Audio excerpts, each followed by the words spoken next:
There are some amazing Tier 2 cards in Hearthstone Battlegrounds. Absolutely love some of these cards. So let me tell you all about some of my favorites, how I'd rank each and every one of them. Let's get to it.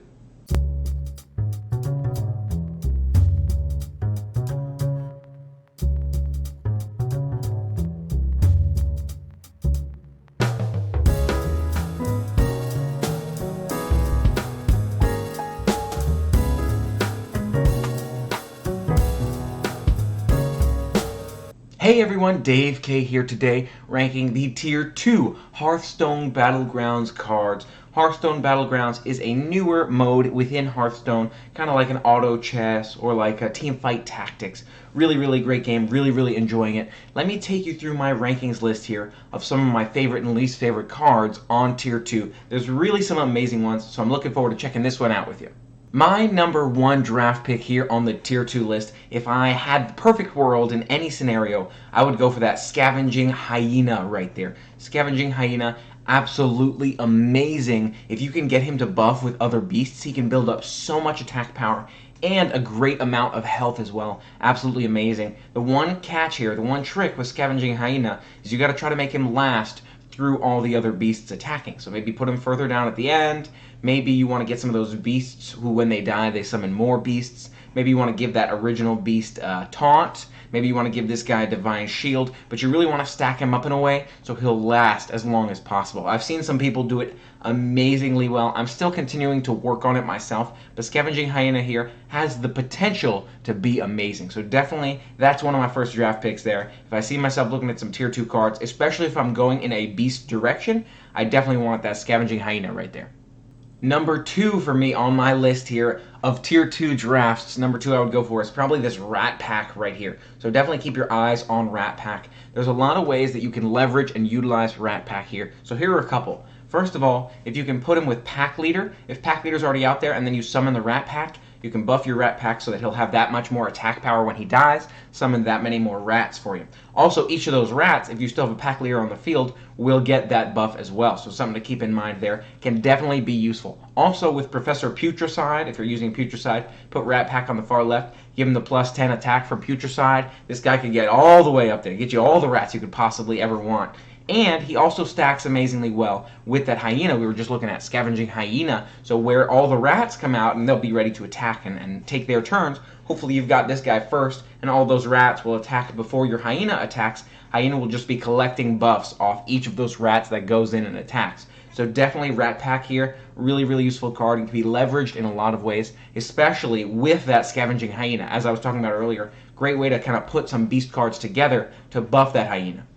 Number 3 for me in the draft here. It's a little bit tricky to rank some of these cards. They don't go necessarily together, so it really depends what kind of deck you're building. But I would recommend that Nightmare Amalgam right up there. And there's a couple of reasons for that. First of all, he's all types, right? He's a demon. He's the only dragon as far as I'm aware. The Murloc, you've got a whole bunch of different creature types which you can leverage here. Totem, I don't think we utilize totems in any sense yet, or the elemental component. But so there are some cards, especially some cards you'll find later in the game, who buff beasts and dragons and demons and everything, and each of them will get a little bit of buff. If you have a Nightmare Amalgam, he can collect all those buffs, hypothetically, if you have no other person to take those buffs. So he's really great in terms of being able to collect those buffs and leverage those buffs, as well as, you've got all these other creatures who say, oh, give a beast plus 3 attack, or let me give a mech plus 2/2. He can really collect any of those. So really kind of great hook for any of those stats that you want to put together. You can leverage him in a mech way or in a beast way or whatever other way you want to be able to maximize your team. And that's actually really useful because those sort of team builds do add up quite a bit in this game mode. Not to mention, he's got some pretty good specs on him. If you look at those stats, 3 and 4, definitely not bad for a Tier 2 unit here. Definitely something I would keep in mind. Just looking at that 3 and 4, I'm like, all right, that's a good option. I've definitely given this guy taunt before, given him the buffs and allowed him to kind of be like the team shield. If you can get a divine shield on him and get him some really big attack power, some really big health, can be really useful, kind of carrying your team even into the late game. Next one on my list here is the Nathrazim Overseer. I can definitely appreciate a couple things about the Overseer here. First of all, he buffs a demon, so +2/+2, that's a nice little buff there. Not the most amazing buff, but it is a battle cry. So once you give that buff, even if you sell the Overseer here, he's still going to be able to help stack on and build onto someone else who needs that +2/+2 later. They're going to keep that buff. So that's very useful. For 2, his stats are pretty good. 2/4, especially at this tier 2. It is a little bit useful to be able to have that unit, which is kind of that bigger back half. You could maybe give him taunt yourself. And then another thing that you can definitely leverage here is the fact that he's a demon. And if you can put him together with a Wrath Weaver, or if you can put him together with some of those taunt demons, you can kind of build up a nice demon team with your Overseer here. So definitely something to keep in mind there. He's got a lot of those components that go for him. I wouldn't say he's the most amazing card. You know, I'd definitely pick anyone that I mentioned before over this guy. At least I'm more likely to, but it really depends on the situation. If I'm going demons, this may be the guy. I might be like, you know what, boom, Overseer, here we go. It really depends on the situation. But overall, I would say he is a good card. Number 5 for me here is the Mounted Raptor. So if you look right here, right now, right where I'm at, you're going to see the Mounted Raptor face, give you a little visual there. And this is a great card as well, Mounted Raptor. His stats are pretty good. He does do some good attack power. You can see he's got that face there as well. But his Death Rattle gives you a 1-cost minion. So this has the potential to be useful. You know, it is kind of random. You don't know what kind of minion you're going to get. But it is a Death Rattle. It does give you a minion. And he's also a beast. So you can leverage him with a lot of those other beast cards. I do like the beast class right now. I think beasts and mechs are probably some of my favorites. You can leverage a lot of different classes. Demons can be very useful. I haven't quite figured out the whole Murloc thing here. But definitely for me, I lean kind of in that beast and mech direction. So I like him for that component as well. Definitely, he's got a couple nice pieces to him. Not to mention, there are some Death Rattle buffs later in the game as well. You've got the Baron, and later on the Baron can maybe give you double 1-cost minions. 1-cost minions not necessarily the most amazing thing, but it can add up to be useful depending upon what you're looking for. If you just kind of need someone to hold down the team at the end, you know, just help you win or help you survive at the end of the game. Something to keep in mind. So this can be a useful tier 2 card, but not the first one I pick. Next up on my list here is this Kaboombot. You see Kaboombot right there above me. Deal 4 damage to a random enemy minion.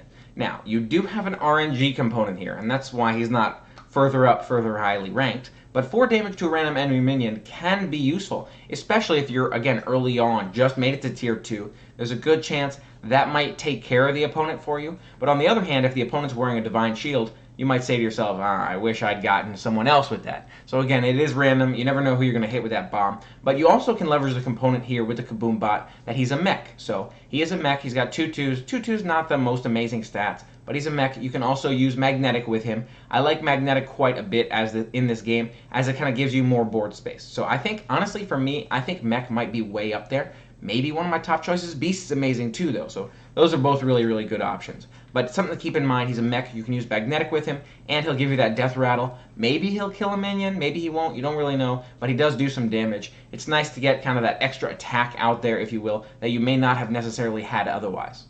Number 7 on my list here is that Kindly Grandmother down there, a couple blocks away from me here. You'll see Kindly Grandmother is just a 1/1, but does summon a 3/2 Big Bad Wolf. Now, there's a couple reasons I like the Kindly Grandmother, a couple situations you might want to consider the Kindly Grandmother, and that is with regards to beasts, right? You'll notice the Kindly Grandmother is a beast, and the Big Bad Wolf, which you get out of the deal, is also a beast. They have, together they have pretty good stats. I would say 3/2 is not bad here, and you've got a 1/1 kind of as your starting unit, the Kindly Grandmother. Put them together, it's not terrible in terms of a stat line, but again, you got 2 beasts there. So if you're using Pack Leader, if you're using that Hyena, you may want to try to leverage the Kindly Grandmother here. Maybe if the Kindly Grandmother goes early on, especially if Kindly Grandmother doesn't have anything else attached, highly likelihood you'll be able to remove that Kindly Grandmother, get that buff for the Hyena, and also use Pack Leader to build up your Big Bad Wolf. So just something to keep in mind there. Can be leveraged with a beast team, a beast system. Not a bad card in my opinion. One I would consider if I were going a beast route. The next card on my list here is this Harvest Golem. Right up there you've got the Harvest Golem. Similar to the Kindly Grandmother, he does have that Death Rattle, which gives you an extra couple stat line. Now it can be leveraged differently. You know, he's a 2/3 and becomes a 2/1, versus the Kindly Grandmother's a 1/1, becomes a 3/2. So you may want to use the Grandmother for something more like knocking off a Divine Shield, versus Harvest Golem gets his better half, if you will, at the beginning, and the Damaged Golem not quite as powerful, especially on that health side. So something to keep in mind there. He is also a mech, so you can leverage the mech mechanic here. You can use Magnetic with him. You can use him with some of the other cards we'll touch on a little bit in terms of gaining that Divine Shield for every mech that goes down. Definitely a couple of mech components that can be leveraged here. So I can appreciate him being a mech here, the Harvest Golem. That's one of the reasons I'm more likely to pick him, and the fact that his Death Rattle also creates another mech, and being able to kill off, if you will, both of those mechs can give you buffs, or being able to just get both of those mechs can give you buffs as well, is one of the reasons I kind of like him as a card in this game. Not my first choice, not my #1 go-to, but definitely one I consider, especially with a mech team. That being said, with all this, we're only at tier 2 here, so you may not know how your team is going to go, right? You may not be mechs yet, so saying that, oh, well, he's good with a mech team is more a reference to later on in the game as you're getting those tier 3s, those tier 4s. You don't necessarily know maybe at tier 2, but you can always just kind of grab and test it out and say, okay, maybe this will help me build in a mech direction, just kind of like the beasts or anything else. But it's just something to sort of keep in mind as you're going along. All right, he's a mech, he qualifies for those buffs. Is that something I'm going to want to leverage later on? The next card on my list here is the Annoyotron. Annoyotron right next to Harvest Golem, right up there, even further down, with Taunt and Divine Shield. Now, he is a mech. His stat line's not amazing, but having Taunt in combination with Divine Shield can be extremely useful. So although his stat line's not amazing, if you get some people with Magnetic to attach to him, you've got a really buff guy with Taunt and Divine Shield. Definitely something to be said for that. So something to keep in mind. Not the best stat line on Annoyotron, but definitely if he receives some buffs with Taunt and Divine Shield, if you can put those two, any opportunity you have really, to put those two abilities together, can really defend your team, can hold down that front line while you're making your approach, while you're taking care of what you need to take care of. So maybe you've got that rat pack, he attacks, you get a whole bunch of rats out of the deal, and the rats are all attacking in as the Annoyotron's holding down the line and you're building up the hyena on the end, or something along those lines. Annoyotron can be great for that, just kind of holding down that line of defense early on if you can combine him with some other big health units as well. Number 10 on my list here is the Metal Tooth Leaper. You'll see him right here next to me. Gives your other mechs +2 attack. Now there's a couple reasons I like him, and I like him more than some other cards. A battle cry here is permanent, so if you play a battle cry when you're in the tavern, even after you sell the Leaper, you still have that battle cry on all your mechs. So something to keep in mind here. You can definitely leverage that battle cry component after the Leaper is gone, and that's something I like a lot about cards. Again, you find yourself tight on board space, especially in late game when you run down to the end. Only 7 cards, you may sell stuff back. You could still capitalize on his buff and then sell him. And if you have a lot of mechs, that could be a great thing to do for the Leaper. Something to keep in mind, if you're looking to buff up a team of mechs, you may want to keep your eyes open for that Leaper. And again, that battle cry staying active after he goes is definitely useful as well. Now, it buffs attack power. You don't necessarily know what your attack will go to, and he doesn't add too much to health. He doesn't add anything to health, really. But his stat line as well is quite good. So if you look at his stat line, 3-3, I think that's pretty good for a Tier 2 card, in my opinion. You know, if you look at some of the other Tier 2 cards, yes, you've got some death rattles that add up to get a little bit higher and that kind of thing. But overall, I would say that's a pretty useful card, especially with that mech buff. So overall, he is one I may grab depending upon what kind of deck I'm going for, but I wouldn't necessarily scout for him either. Number 11 here on my list is the Spawn of N'Zoth. Death Rattle, give your minions +1/+1. One of the reasons I don't love Spawn of N'Zoth as much, the Death Rattle is only per round, right? So battle cries, you play them, they're always active, even after you sell the unit, it's a permanent buff, versus the Death Rattle lasts the rest of that round. And as you get later on in the game, it can be harder to control who Spawn of N'Zoth is going to buff. So if you're earlier on in the game, kind of like we talked about with Divine Shield in Tier 1, if you're earlier on in the game and Spawn of N'Zoth is in spot 1, he attacks first, sure, maybe you'll be able to buff the rest of your team, but how long can you really control that for? And at what point are you going to be losing minions left and right before Spawn of N'Zoth actually gets to do his thing? Not to mention +1/+1 isn't necessarily the biggest buff for all minions, and having +1/+1 for 6 extra minions is nice and it's great, but I'd far rather have like the hyena getting buff off of all those other beasts that die, especially if you have a lot of beasts with death rattles that can stack up and up and up and up and up. So something to keep in mind there. Spawn of N'Zoth, I can appreciate that death rattle +1/+1. It can add up a little bit, but I feel like, especially as you get later in the game, it gets harder to control. It's harder to get that likelihood of that +1/+1. And that +1/+1 just doesn't go as far, in my opinion, as you get later and later in the game. And the 2/2 stat line is definitely not amazing. It's not bad. It's not the worst that there is, but it's not something that I would necessarily elect to choose for, and I don't feel like it adds up with that give your minions +1/+1 death rattle. That being said, depending upon the situation, it can be. He also doesn't have beast or mech class or anything like that, so he's kind of hard to combine with some of those other types as well. Next up on my list here is the Shielded Minibot. Shielded Minibot 2/2 with Divine Shield. I can appreciate the Divine Shield component. That's probably one of the biggest highlights for me on the mini-bot. It is a mech, right? So you can utilize the mini-bot to combine with some of your other magnetic units, and maybe you've got someone who's magnetic and has taunt you want to put with the mini-bot, but most of the time I don't see too much use for this mini-bot in terms of leveraging that Divine Shield. 2/2 stat line is okay, but to go out of my way and play that card, earlier on in the game I could see it making sense, but I feel like as you get later in the game, you've already used up your opportunities to leverage magnetic, and it starts to become less and less of something that makes sense. It's not a bad card. If you're just starting out tier 2, maybe one you elect for, especially if you're considering going forward with mechs, but to stack this card, especially later in the game, can be more and more challenging. So that's just something to keep in mind as you're going along, is how am I going to utilize this mini-bot once I get to that late game, once I have those stronger cards. The next card on my list, number 13 here, is Old Murkai. Old Murkai down there at the end of this row here. He's got charge +1 attack for each other Murloc on the battlefield, and you want him to be good. You really do. Charge really means nothing here, in my opinion. I mean, I'm not sure if I've noticed it do anything. Maybe they'll change it so he like attacks first. I could see that becoming a lot more useful. But right now, it's like, okay, he's on the field, but you don't really know, you don't have control over how many Murlocs will be left when Old Murkai attacks, and you have no control over who Old Murkai attacks, just like every other unit. So if Old Murkai takes his 11 and 4 and runs straight into a Divine Shield and ends up dying, you're wondering to yourself, why did I get Old Murkai? So he can buff really nicely with Murlocs, and if you're trying to build up a Murloc team, I could see why you'd be like, oh, Old Murkai could be really cool for me. I haven't really gotten that Murloc approach to work for me, and I feel like you can't really control, again, who he attacks.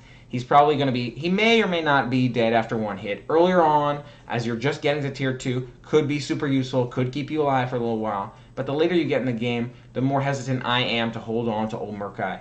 I feel like, again, with the Murlocs, he just kind of loses his ability compared to some of these other magnetic creatures or some of these other creatures that buff for each minion that dies, or the pack leader, which you'll see later on, buffs each beast. I feel like, although he's a useful card, he's kind of a cool card, he doesn't really last too long for me. Number 14 on my list is the Pogo Hopper. Pogo Hopper, 2 down for me as well. I really wanted the Pogo Hopper to be an awesome card here. And if you can get enough Pogo Hoppers, it can be very useful. That being said, it can be tough to get enough Pogo Hoppers to make this happen. I've tried a couple times and haven't quite gotten myself to a triple Pogo Hopper yet. I have gotten some, but then by the time I get more, I've already sold the original ones, because their stat line just doesn't add up for long. Especially that first one, that 1/1, you're like, yeah, you know, I want him to work out for me. I'd love to get a triple of him. I'd love to get a really strong Pogo Hopper later in the game, but how long can I really just wait at tier 2 here and hope that Pogo Hopper works out for me? Or, you know, how long, and later in the game, once I'm at tier 6, what are my chances of coming around to another Pogo Hopper? And then again, if you just get 1 or 2, even 3, I feel like his stat line is okay, and it really doesn't add up the later you go. Maybe I'm not leveraging correctly, or maybe, you know, they're going to continue to work on him, he's going to develop a little bit more, or maybe there's another way to kind of leverage him. He is a mech, so you can combine him with some other units, and that's a nice feature. But I feel like he just doesn't carry his weight in terms of stat line or his abilities right now. I'd love to see that 2/2 stack up for the Pogo Hopper for me. I'm going to continue to try it, going to continue to work on it, but for me so far, he hasn't been the guy.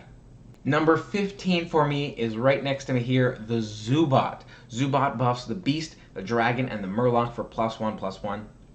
Yes, that can add up to be +3/+3, but what are the chances that you're using a Beast, a Dragon, and a Murloc? Unless, of course, you went ahead and opted for the Amalgam we touched on earlier, who is great, but the chances that you're going to be able to buff all those different types of units, especially later on in the game, can be quite challenging. Murlocs, again, I generally don't see carrying them too far. If he does buff the right guy for you, again, it's random. So if he buffs the right guy, if he buffs Amalgam, instead of some of your other Murlocs, great, maybe you'll hold on to Amalgam.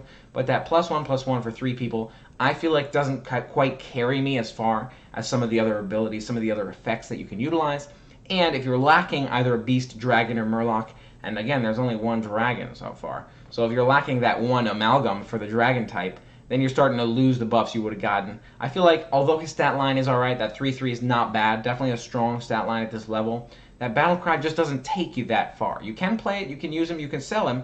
may be useful, especially have Amalgam early on. You may want to try that, but I feel like generally he doesn't work out for me in a way that I'd like him to. Again, you're at tier 2, same tier as Amalgam. So generally I pick Amalgam over the Zubat because you'd need Amalgam to get the full effect of Zubat anyways. So something to keep in mind there is Zubat, I feel like you need the right cards to be able to utilize him, and that +1/+1 buff isn't necessarily the biggest buff in the world anyways. There are some better buffs we'll touch on a little bit later in the game, and some perpetual buffs that keep happening every turn from some cards. Those I like a lot, but this Battlecry happens one time. It's alright, but it's not my first choice. And my last pick here of these cards at tier 2 is the Murloc War Leader. Here in Hearthstone Battlegrounds, I feel like it's really tough for me to leverage the Murlocs. So really run into challenges. It says, other Murlocs have +2 attack. And you can appreciate, okay, if I have a million Murlocs, or if my whole team is Murlocs, great, have them all having +2 attack is awesome. But for me, again, the Murlocs don't really last long in Hearthstone Battlegrounds. I feel like they're kind of an earlier game team. Now maybe you're making an early game push. I don't know. Maybe Murlocs work out for you and you're making them work. Awesome. Really glad that's working out for you. But for me, I really have an issue getting these Murlocs to stick around. Also, Murloc War Leader is an active buff, so he needs to be on the field while that ability is in effect. Otherwise, if he gets knocked out, all your Murlocs lose that +2 attack buff. So not a bad stat line. Definitely not a bad stat line for a tier 2 here. But to give the Murlocs +2 attack, especially depending upon how many Murlocs you have, it can get a little bit tricky. And really, you don't get any health buff there. Even if you have a bunch of Murlocs, their health seems to be pretty low. So you got old Murkai here with 4. I think that's probably one of the highest there is for a Murloc. So it can be tricky to really survive with the Murloc team. And that's why Murloc War Leader is not generally someone I opt for. If I could see, again, if Murlocs come up and if there's some changes made to Murlocs, or Murlocs get some real strength to them, then they could be a useful card, or he could be a useful card. But otherwise, I would say generally for me, I stay away from those Murlocs. So Murloc War Leader especially doesn't carry much for me because he's buffing all the other Murlocs as opposed to really focusing on buffing himself. Like, Murkai, at least he himself has a lot of strength going in. He's got more health. War Leader, if you don't have a lot of Murlocs, doesn't really make a lot of sense. Thanks so much for being a part of the fun with me today. What did you think of this review? Do you agree with my ranking of these tier 2 cards here in Hearthstone Battlegrounds? Do you rank the cards differently in Hearthstone Battlegrounds? Are there any others you prefer? I'd love to hear your thoughts. Let me know too, are you expecting any changes in the beta, in the meta, in terms of how Hearthstone Battlegrounds will be structuring their cards? Will some of these cards be changing? I heard some people mention on some of the forums for Hearthstone Battlegrounds that there's a couple cards they think may not even make it through too much longer. We'll see how that utilizes. Or maybe they'll come down a tier, or maybe they'll go up a tier. Who knows? We'll see how things play out. But really, really excited to continue the journeys on here with Hearthstone Battlegrounds. Really, really enjoying the game. I think it's a fantastic time. Again, would love to hear your thoughts in the comments below. If you haven't already, for more fun media and gaming adventures, make sure you hit that subscribe button and ring the bell to stay informed. And check out my other channel as well, where I do vlogging and all kinds of adventures. You'll see that on the end screen. Check out my Twitch channel as well. I've been playing a lot of Hearthstone Battlegrounds there lately. Actually, just recently started the game. I mean, it's a new game, so I've just got that started, but I want to play a lot of Battlegrounds on there. Definitely, it's going to be coming up in some future streams, so make sure you check out twitch.tv/DaveK, and we'll play some Hearthstone Battlegrounds or some other games together as well. Thanks for being a part of it, and until next time, play on.